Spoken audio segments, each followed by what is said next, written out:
Okay, let's talk about copper. In 2025, this metal, which is in pretty much everything, went on an absolutely wild ride. So in this explainer, we're going to unpack the story behind that dramatic price surge. Let's get right into it. And when I say dramatic, I mean dramatic. Get this, between just January and October of 2025, the price of copper shot up by a staggering 27%. For a huge global commodity like this, that's a massive move. So, what happened? What was it that sent prices soaring like that? We're going to follow the clues month by month to really figure out what was going on behind the scenes. Our investigation kicks off at the very start of the year. And here's our first clue. The market was basically in a state of conflict, getting pulled in two completely different directions at the same time. And this chart really shows you that conflict in action. You can see the price starts the year around $9,900 a ton. It rallies to a peak of nearly $10,000, and then whoosh, it drops sharply. All of that within just the first few months. So what was causing this roller coaster? Well, this slide illustrates that tug of war perfectly.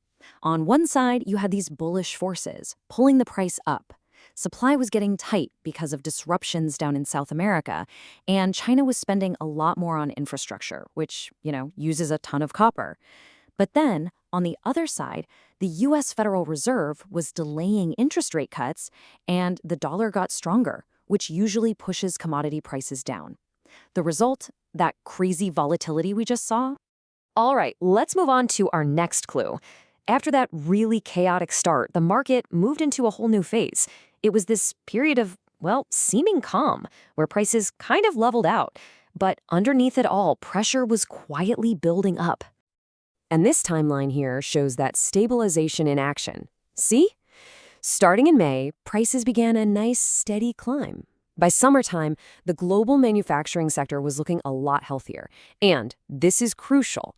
You can see that the amount of copper stored in the big London Metal Exchange warehouses started to fall. That's a huge signal that supply is tightening. So this calm period wasn't an accident. It was actually driven by some real economic factors. China announced new stimulus, the global manufacturing outlook got better, and those falling inventories confirmed that, demand was starting to outpace supply. This was definitely the calm before the storm. And that brings us to the climax of our story. In the final months we're looking at, all that pent-up pressure was just released. And the price of copper didn't just rise, it absolutely exploded. By October, copper hit an incredible peak of $11,200 per ton. I mean, wow. This was the breakout rally that everyone had been watching for, a massive surge that pushed the market into brand new territory. So how did it happen so fast? Well, it was basically a perfect storm. First, you had major supply disruptions hit Peru, which took a significant amount of copper off the market. Second, big investors like hedge funds saw this happening and they just piled in, betting the price would go even higher. And third, the US dollar finally weakened, which made copper cheaper for buyers using other currencies and just added more fuel to the fire. Okay, so now that we've followed all the clues through the year, we can finally solve the mystery by just zooming out. It's time to look at the big structural forces that were driving this market all along. This chart does a great job of summarizing those big drivers. I mean, we saw how monetary policy and investor behavior played a huge role. We definitely saw the impact of a tight global supply. But the single biggest force pushing everything forward, that was the demand coming from the global energy transition. So what do we actually mean when we say energy transition? Well, it's this massive global shift to green energy. Just think about it for a second.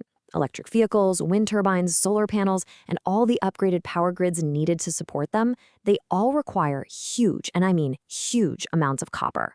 This isn't some short-term trend. It's a structural change that's creating this powerful long-term demand for the metal. And this brings us to the big takeaway. What does all this volatility in 2025 really tell us about what's coming next? There's a quote from the LME's market report that really just nails the takeaway here. It says, the 2025 price surge underscores copper's role as a cornerstone commodity in the energy transition era. In other words, this wasn't just some random market event. It was a signal. So really, what this all means is that the crazy price swings we've been tracking, they're not just numbers on a screen. They're actually a symptom of a massive global transformation. They reflect the incredible pressure of demand and the huge challenge of supplying enough copper to build a sustainable future. And that leaves us with one final, really important question to think about.